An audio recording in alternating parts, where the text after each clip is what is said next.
आपल्या प्रभाग 13मध्ये विकास कामं झालेली आहेत का? होय, खूप छान विकास कामं झालेली आहे.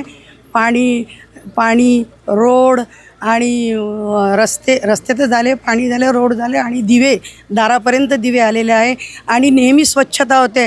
आमच्या एरियात अजिबात कचरा दिसत नाही. कचरा घंटा गाडी येते रोज आणि स्वच्छता करून जाते. कोण आहे नगरसेवक इकडे? इथले नगरसेवक आमचे लोकप्रिय नगरसेवक जे माझी पण होते 2 टर्ममध्ये निवडून आलेले माजी नगरसेवक श्री आशिष गणेशराव पवित्रकार हे अत्यंत उत्तम उत्कृष्ट युवा नेते आहेत.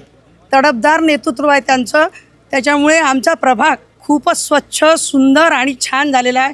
ठिकठिकाणी त्यांनी गार्डन बनवले आहेत. राजे संभाजी पार्क, संस्कार गार्डन आणि विशेष म्हणजे मी योगा शिकवते, योगा घेते. योगामध्ये जे बी काही मदत कार्य मंडप हे ते जोही कार्यक्रम अरेंज करायचा असला तर आमचा आशिष पवित्रकार नेहमी हजर असतो. एक फोन गेला की काकूच्या घरी हजर, सांगा काकू तुमची काय सेवा करू. आमच्या योगाला 8 वर्ष झाले त्यांची मदत आहे.